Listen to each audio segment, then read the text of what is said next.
How many snaps did they run in the 14 personnel? That's only for us. 100% of the snaps.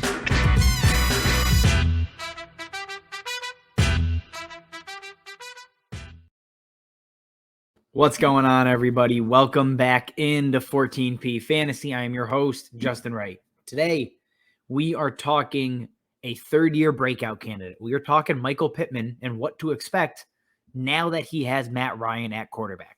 And, this will be the first of a few videos we run.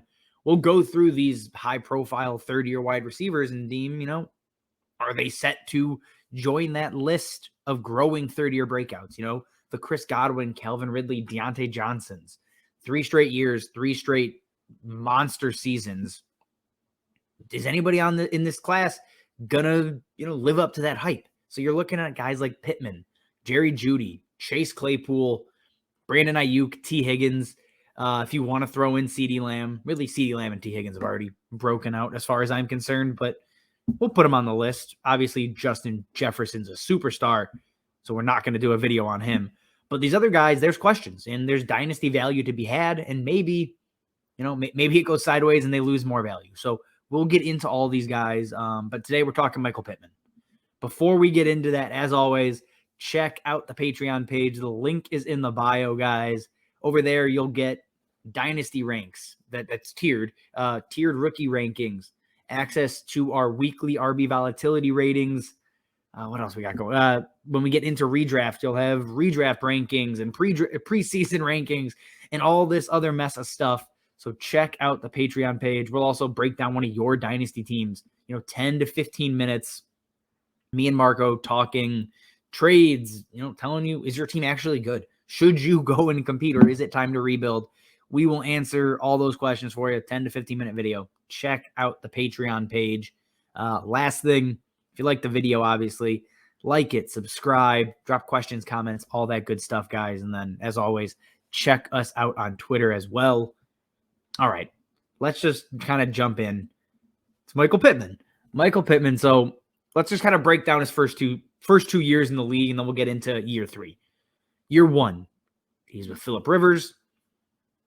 It does not go well. He had a terrible rookie season as far as I'm concerned. A 14% target share.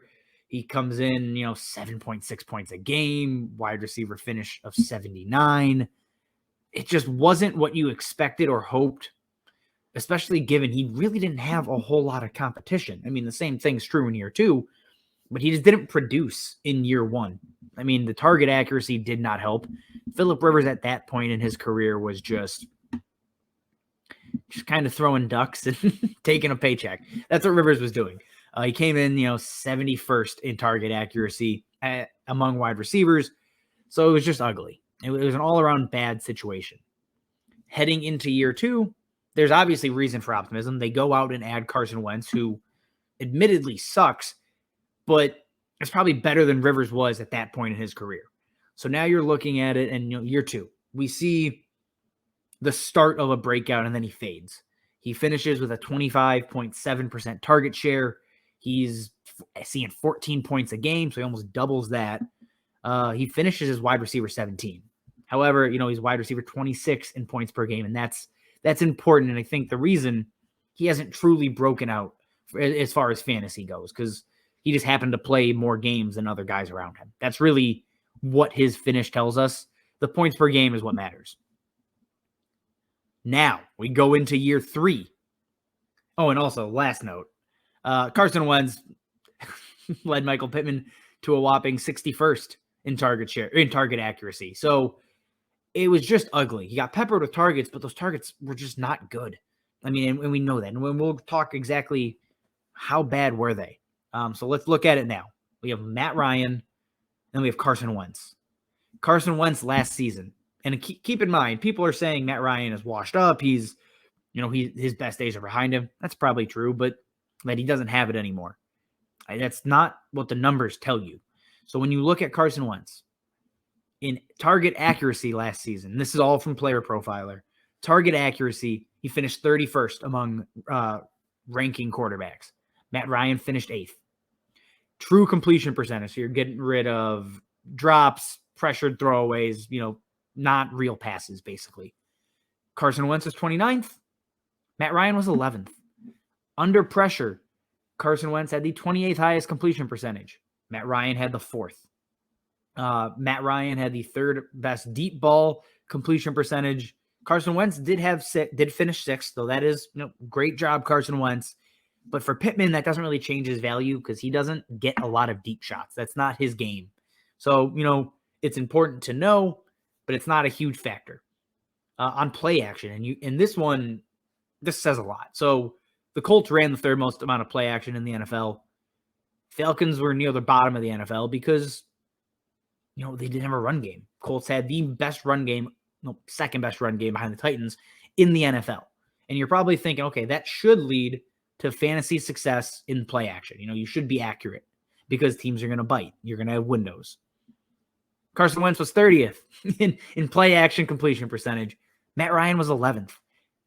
Good quarterbacks make play action work, not good run games. That's what that stat tells us. And then the last one here, Matt Ryan was 18th in clean pocket completion percentage. Carson Wentz was 21st. In everything that matters or everything that I truly care about outside of red zone percentage, red zone completion percentage, Carson Wentz finishes ahead of Matt Ryan. But everything else tells you Matt Ryan is a significantly better quarterback than Carson Wentz is. Even at this point in his career, it's not close. Matt Ryan's going to be able to get Michael Pittman the ball. That's a huge part of this because that's what quarterbacks have not done the first 2 seasons of his career. Now, is he going to eclipse that 25% target share? No, I'm not. Probably not. Here's the thing. They haven't made big moves to, surround Matt Ryan with weapons or even give Michael Pittman competition. However, the difference makers are kind of gone as far as veterans go. Yes, they can add OBJ, but who knows when he comes back? It's going to be late in the season. So Pittman won't take a hit early. He'll have time to establish that rapport.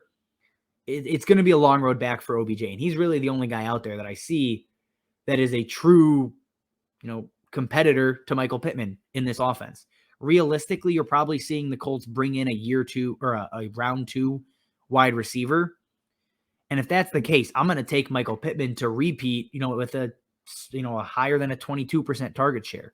So even though it is a low volume passing offense, 500 to 550 pass attempts, most likely, Pittman will see enough targets to remain, up in the top 15, top 20 of target getters in the NFL.